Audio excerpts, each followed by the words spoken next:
Vamos lá, galera! Vamos lá agitar um pouquinho pra gente começar, né? Movimentando o corpo, o cérebro para poder ativar todos os seus neurônios. É isso mesmo. Para essa aula de biologia, onde a gente tem aqui a professora Tabita, tá? E eu te convido para mergulhar em mais uma aventura aqui com a aula de biologia. O que a gente tem aula? O que tem hoje pra gente, hein? Vamos lá olhar nosso material? Olha lá, galera! Componentes orgânicos da célula, parte 3. É isso aí, aula 17.1. Estamos caminhando dentro da unidade 2, não é isso? E a gente está falando ainda sobre esses componentes orgânicos, onde a gente vai estar apresentando para vocês, que vocês já ouviram falar lá no ensino fundamental, sim, senhor, das nossas proteínas e dos nossos ácidos nucleicos, ou seja, tem alguma coisa dentro do nosso núcleo, é justamente disso que nós vamos falar nessa aula.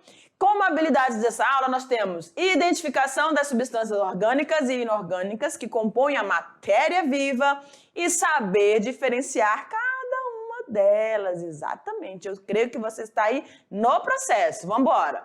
Reconhecer a célula como unidade morfológica do ser vivo, entendendo a sua estrutura, tá? Muito importante você ficar atento quais são as constituições de cada uma dessas organelas dessas substâncias químicas, tá? Ou seja, substâncias orgânicas. Seu funcionamento e o seu papel biológico. O que essa substância orgânica vai fazer no meu corpo? Ou no corpo de qualquer ser vivo. É disso que nós estamos falando, galera. Então vamos, sem perder tempo, falar sobre as substâncias orgânicas, proteínas. E aqui a gente tem um rapazinho muito alegre, mas aqui, ó, ele tá pensando... Na verdade, ele tá muito alegre não, né? Ele tá aqui mostrando, e aqui a gente tem um... Sabe aquele vexame que a gente passa quando tá com fome? Tem os nossos gases, né? Esses gases fazem movimento. E esses movimentos geram um barulho que, às vezes, gente, dá para você passar o mico, né? Porque você chegou na hora de você se alimentar e você ainda está sem ingestão de alimento. E aí aquela barriguinha vai fazer aquele barulho, né? E você está com fome, precisa colocar alguma coisa para dentro. Por quê? Porque você é um ser heterotrófico, exatamente. Você não é igual a plantinha, nem as algas que ficam ali só metabolizando, né, produzindo o seu próprio alimento. Então a gente precisa. E as nossas proteínas são as nossas queridinhas do dia. Sabe por quê? Nós já falamos dos carboidratos, que são a fonte primária de proteínas. Me joga aqui, do ladinho das minhas proteínas. Vamos lá. Aí. Então a gente falou já dos carboidratos. Esses carboidratos são a fonte primária. A célula precisou de energia, pegou. Quando na ausência dos carboidratos, a nossa segunda fonte de energia qual é? Muito bem, você aí do meio da sala ficou atento e prestou atenção e largou a resposta correta. Pois é, os nossos lipídios. Aí, na ausência dos carboidratos, nas ausências dos lipídios, nós vamos para quem? Proteínas. São elas as nossas queridinhas da vez, tá bom? Então vamos conhecer o que são essas proteínas e qual o papel biológico delas no nosso corpo? Joga lá ou me tira da telinha. Pronto, vamos embora. Proteínas são compostos orgânicos. E eu já falei e vou repetir. Componente orgânico tem que ter carbono, tem que ter hidrogênio, tem que ter oxigênio. Teve isso, eu tenho como afirmar que seja uma substância orgânica. Tudo bem?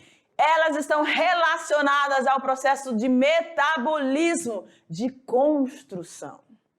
Preste bem atenção. Carboidratos e os lipídios têm a sua função mais importante associada à reserva ou disposição de energia, disponibilidade de energia para o nosso corpo. Agora, as nossas proteínas já mudam um pouquinho, né? Elas vão participar da construção, certo? Então, vamos lá.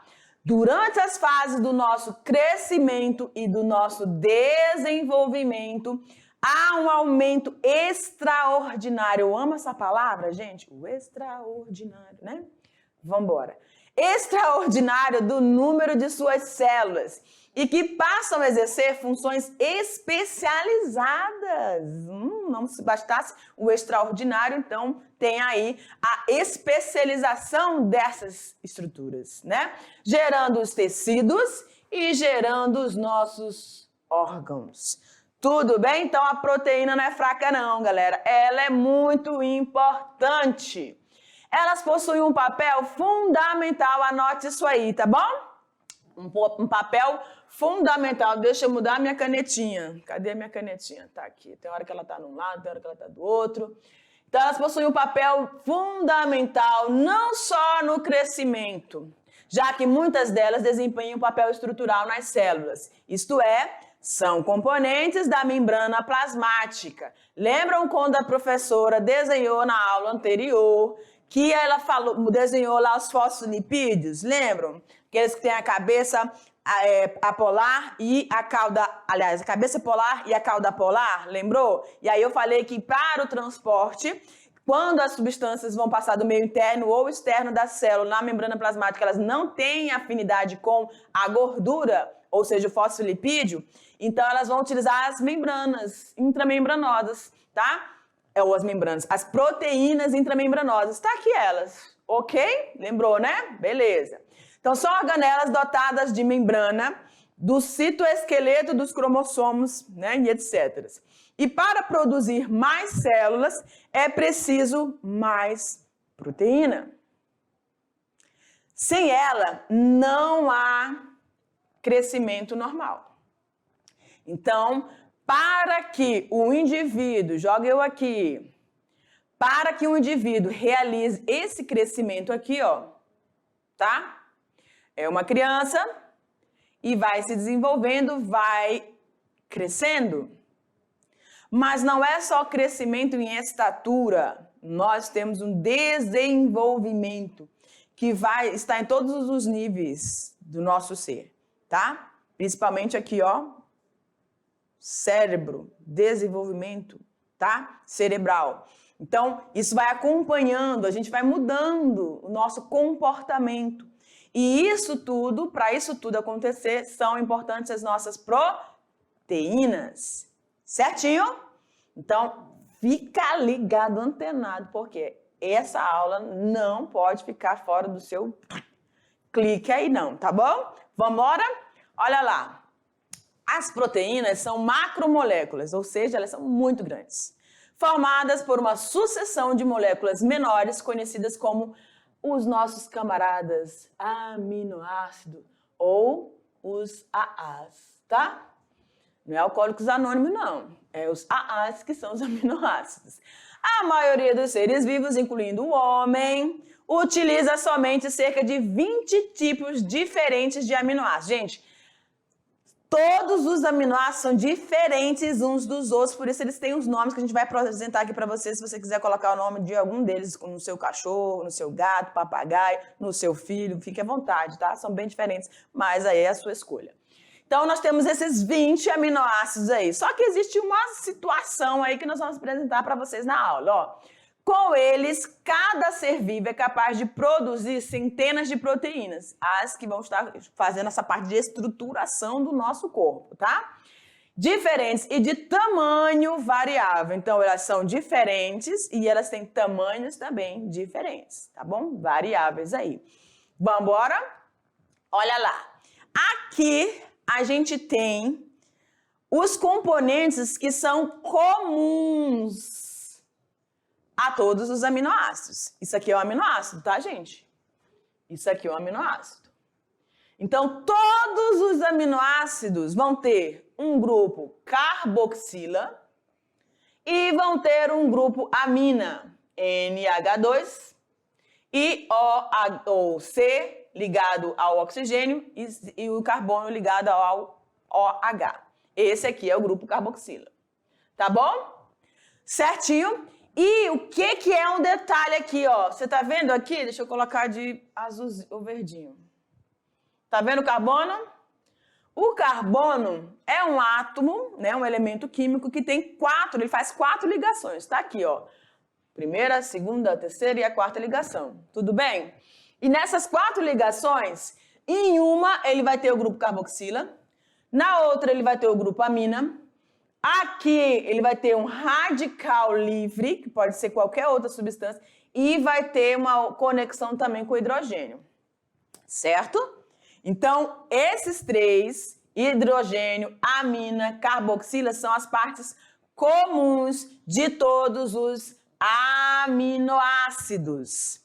Mas esses radicais podem diferenciar e por isso eles vão estar recebendo nomes diferentes, vão ter tamanhos diferentes também. Gravou aí? Então, o que constitui, o que forma um aminoácido? O grupo carboxila, o grupo amina e as ligações com o radical e o hidrogênio. Tudo bem? E esses aminoácidos é que vão, na sua sequência e na sua organização, formar as nossas proteínas, que são as nossas substâncias orgânicas da bola. Vamos embora.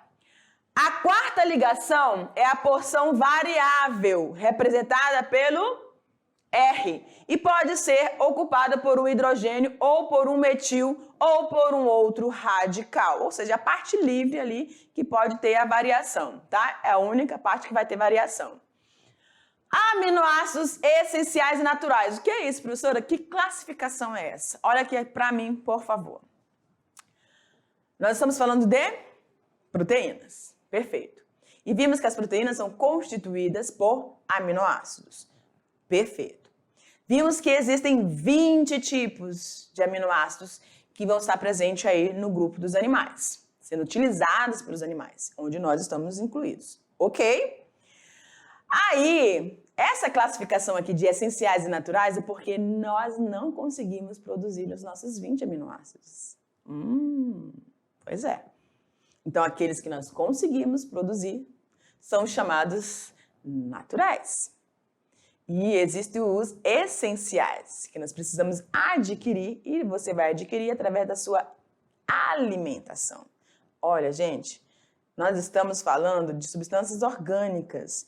Como seres heterotróficos, nós somos consumidores. Então, nós somos os responsáveis por fazer a ingestão diária de vitaminas, de carboidratos, de proteínas e de lipídios. Qual é a sua função nesse contexto? Quantidade, dosagens e periodicidade. Eu não vou me alimentar só tacar carboidrato para dentro, senão eu vou ficar desse tamanho. Tem a ver também com cada indivíduo tem um processo metabólico diferente, gente, tá? E isso vai variando também com a idade. Mas o que você precisa entender é o que eu estou falando desde o início, quando a gente começou a falar sobre substâncias orgânicas. A quantidade e nível de ingestão que você tem que equilibrar e dosar, tá? Ah, eu não posso comer lipídio, não posso comer gordura. Pode. Só que você não vai ficar assim entupindo disso.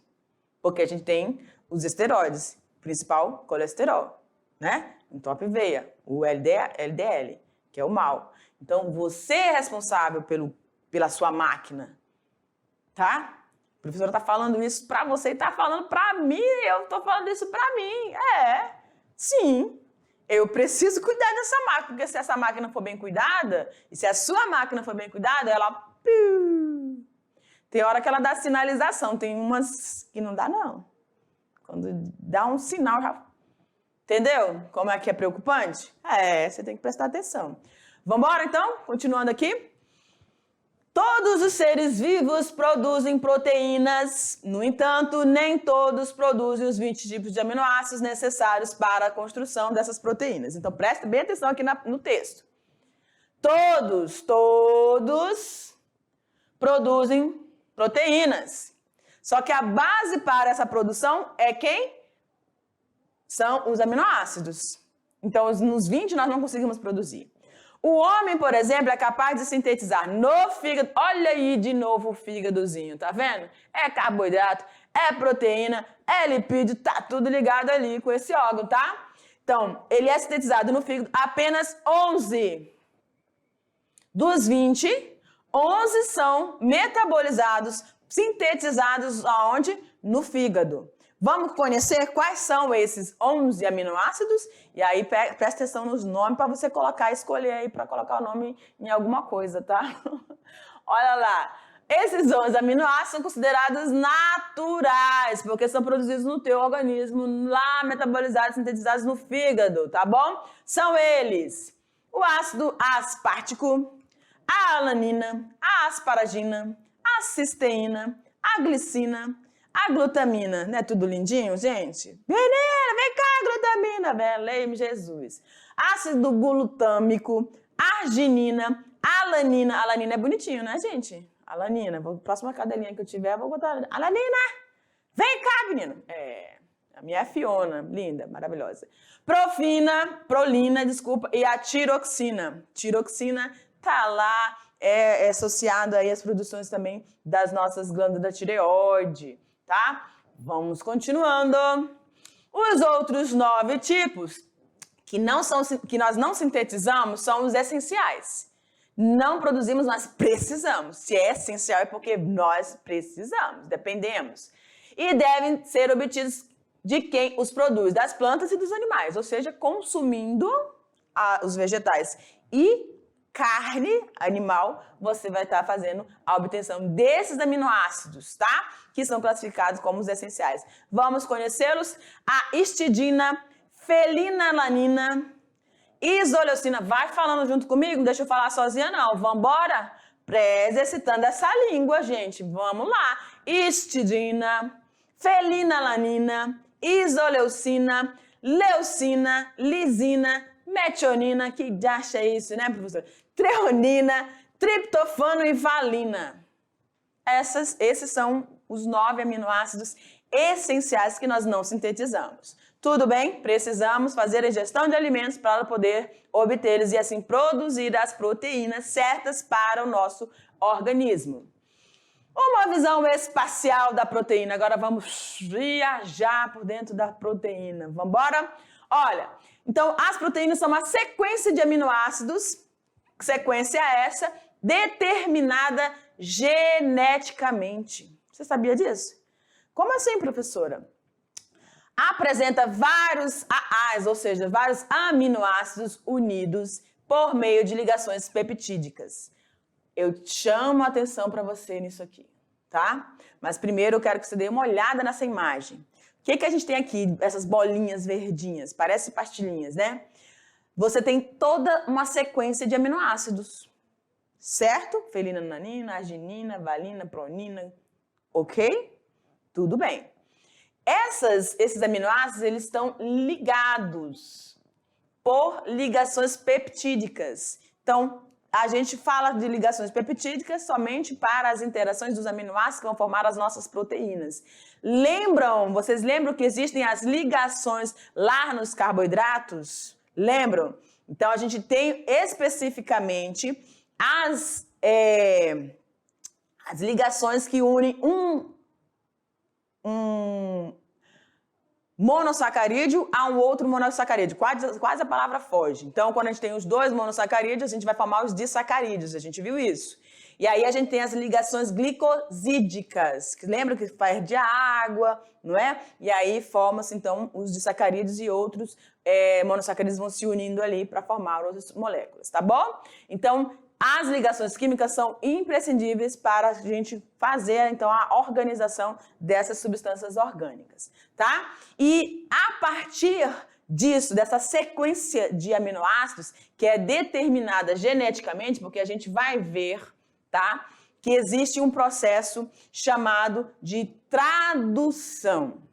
A tradução é um fenômeno, um processo onde nós vamos ter de uma molécula de RNA a sintetização das proteínas. E esse processo chama-se justamente de tradução. E essa informação foi trazida lá pelo material genético DNA, que nós vamos ver depois, tá? E cada organização espacial, presta atenção, cada organização espacial de como esses aminoácidos estão dispostos vão ter identificações de estruturas. Aí a gente vai ter estrutura primária, secundária, terciária e quaternária. cada uma dessas posições, gente, cada uma dessas estruturas dessas proteínas vão fazer com que elas funcionem ou ajam de uma forma dentro do nosso organismo, tá bom? Então vamos conhecer essas disposições agora. Olha lá. Então nós temos a primária, a secundária, a terciária e a quaternária. Essas são as disposições que estão presentes nas proteínas. De acordo com a organização desses aminoácidos e as ligações peptídicas entre esses aminoácidos que vão dando essas conformações diferentes. Olha lá. Ocorre, porém, que o papel biológico da maioria das proteínas vai depender da sua forma espacial, que é muito elaborada, tá bom? E aí, ó, essas posições vão fazer com que, vamos lá, assim, o fio fundamental é capaz de se enrolar sobre si, resultando um filamento espiralado que conduz à estrutura secundária. Então, quando você tem a sequência de aminoácidos, você vai ter a estrutura primária. Essa estrutura primária vai começar a formar uma situação espiralada, que é a conformação secundária. Aí, nessa posição secundária, ela vai ficar aí mantendo essas ligações peptídicas, né, que vão organizar e posicionar esses aminoácidos. Novos dobramentos de espiral conduzem a uma nova forma globosa, que é essa daqui, que é a terceira, tá? Mantida estável graças às novas ligações que ocorrem entre os aminoácidos. Então, tudo vai ser as ligações peptídicas entre um aminoácido e outro que vai fazer com que eles, da forma alinhada, fiquem na forma espiral, depois na forma globosa, e aí cada uma dessas posições globosas vão formando outras regiões que vai culminar na quarta posição, tá? Que é esta última aqui. Vamos embora, então? Então, dessas estruturas terciárias globosas une-se, originando uma nova conformação especial mais complexa, determinando o papel biológico da proteína. Essa nova forma constitui a estrutura quaternária, tá? Que é a última posição ali. Aí, um outro exemplo para você entender essas conformações espaciais das proteínas de acordo com as ligações peptídicas entre esses aminoácidos. Aqui a gente tem um telefone que você acha que nem lembra, né? Você não é da sua época, não. Mas a gente tinha o telefone ligado a um fio, né? E aí, ó, nessa primeira regiãozinha aqui saindo do telefone, que é lisinha, não enrolada, você tem a posição primária, tá? Das proteínas. Nessa região aqui, onde você começa a fazer esse espiral, a posição secundária, a estrutura secundária. Aí, nessa posição aqui, você tem, ó, começou a enrolar, tá vendo? Tipo um 8, né? Já tem a estrutura terciária. E aí, ó, quando você tem vários 8zinhos que vão se acumulando, a posição quaternária, tá? Vamos lá? Então, agora a gente vai passar, presta atenção aqui para mim. Agora, a gente vai para a segunda parte da nossa aula. A gente falou das proteínas, das funções delas e falamos da constituição e da conformação espacial que vai classificar, identificar como que essa proteína vai atuar no teu corpo, tá? Tanto dos animais quanto dos vegetais, certo? Porque todos produzem proteínas. Agora a gente vai chegar aqui, ó, nos ácidos nucleicos. A gente falou que as proteínas, para que elas sejam produzidas, precisa de aminoácido, ok, mas precisa de uma informação genética, oriunda lá do material genético. Então, você tem um processo de transcrição, onde a molécula de DNA vai formar o RNA. Esse RNA, junto com uma outra estrutura, que são os ribossomos, que a gente vai ver, eles vão estar atuando para produzir as proteínas a partir da tradução. Então, tem dois processos, transcrição e tradução. Quem produz as proteínas é o processo de tradução dos códigos que foram passados lá pelo DNA. Belezinha? Vamos lá continuar? Então, vamos lá. Aqui a gente tem duas figurinhas importantíssimas, que são o Watson e o Crick. Dois jovens estudantes da parte bioquímica, né, que em 1953 eles criaram, né, um modelo para entender quais eram as conformações, como é que estava estruturado essa molécula tão importante que é o DNA. Mas eles fizeram isso a partir de uma fotografia, tá, tirada por Rosalind Franklin, onde ela, naquela imagem, eles deu um start no Crick e no Watson, tá?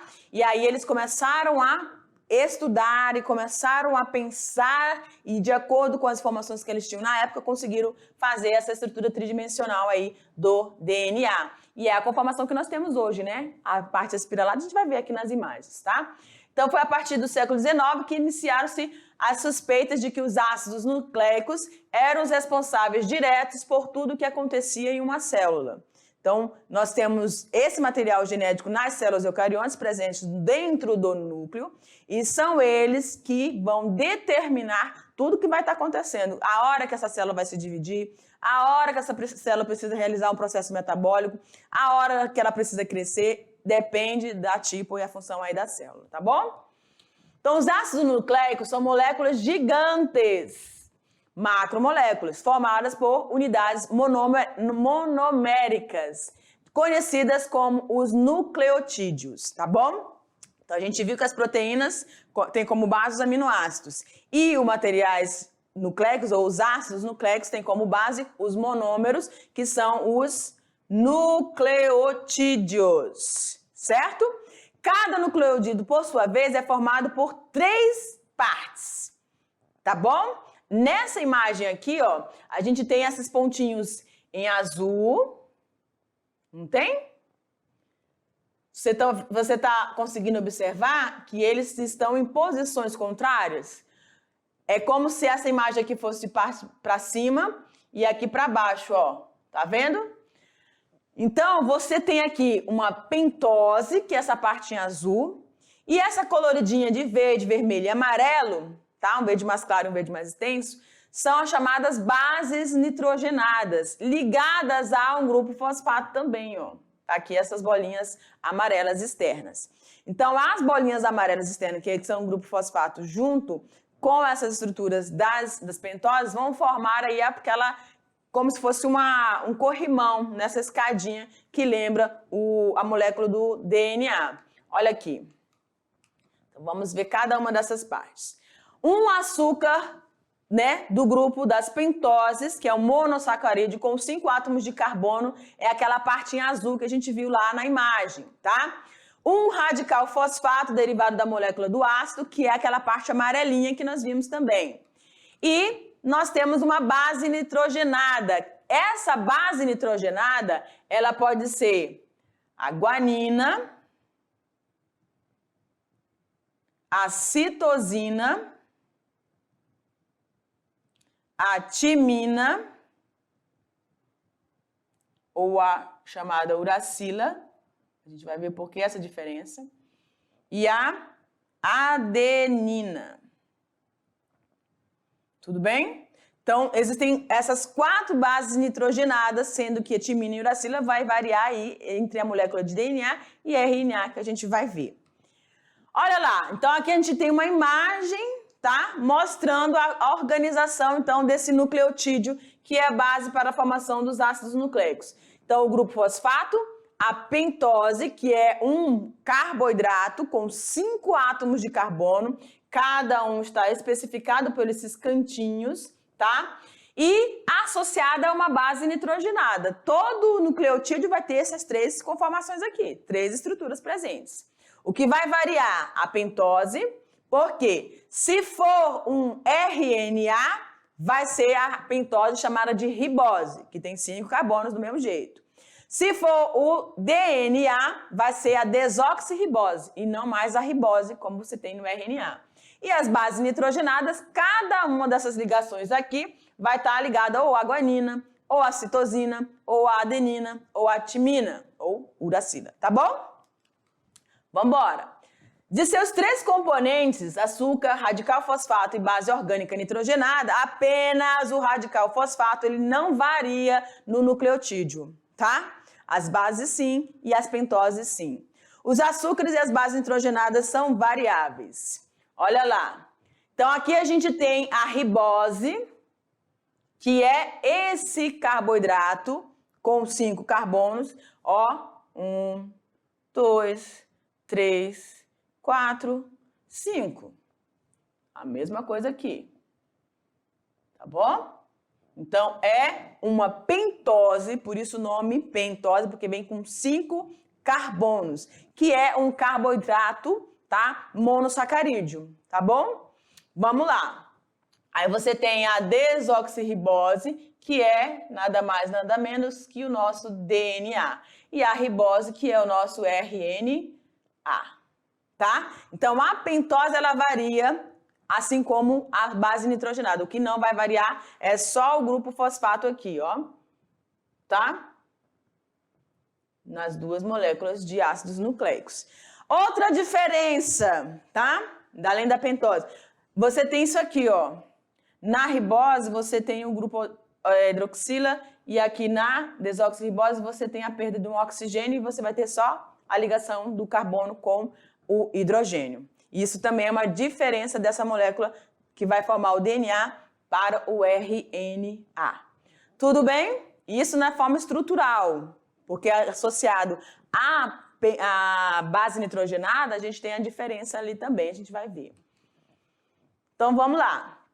Então, aqui a gente tem cada uma dessas pentoses ligadas a uma base nitrogenada. Tá aqui. No caso aqui, o exemplo, isso aqui é o grupo fosfato, a pentose e a base nitrogenada. No caso, a adenina.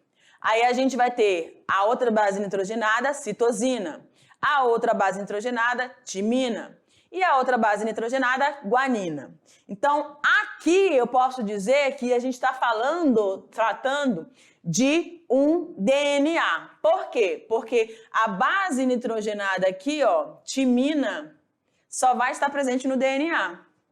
Se eu tivesse uracila, aí eu teria como afirmar que se trataria de um RNA. Tá bom? Então, aqui a gente tem a estrutura, né, dessa molécula de ácido nucleico. Essas, como se fosse um corrimãozinho das escadas, e as bases nitrogenadas, as escadinhas, elas então vão dar essa conformação de dupla hélice, tá? Isso no DNA, galera. Além de saber que é um DNA porque tem essa dupla hélice enrolada, espiralada ali, olha aqui a timina. Tá bom? Então, eu estou identificando aí que a timina está sempre ligada. Outro ponto que eu quero que você observe. G é de guanina, C citosina, A de adenina, T de timina. Ok. A guanina, ela sempre vai se ligar à base nitrogenada citosina. A adenina sempre vai se ligar, no caso do DNA, a timina. Se fosse a RNA, professora, a adenina se ligaria a uracila. E não vai ter essa dupla hélice, vai ser uma fita só, formando o RNA. Olha lá, então, a diferença, né? DNA e RNA. Ok? Diferença de base, diferença de pentose. Tá bom? Então, vamos seguindo na nossa aula aqui. Galera, ó aqui pra mim. Ó aqui pra mim. Quando nós estamos falando, né, de substâncias orgânicas, eu preciso compreender que essas moléculas orgânicas, elas estão em locais específicos dentro do organismo, seja ele um animal, seja ele um vegetal. E aí a gente vai ter aí algumas diferenças da constituição na parede celular, na membrana plasmática, né? Você viu aí o regastoplasma, estigmasterol, que são ali substâncias similares ao nosso colesterol, né? Que vai estar presente aí nas células animais, nas membranas plasmáticas das células animais.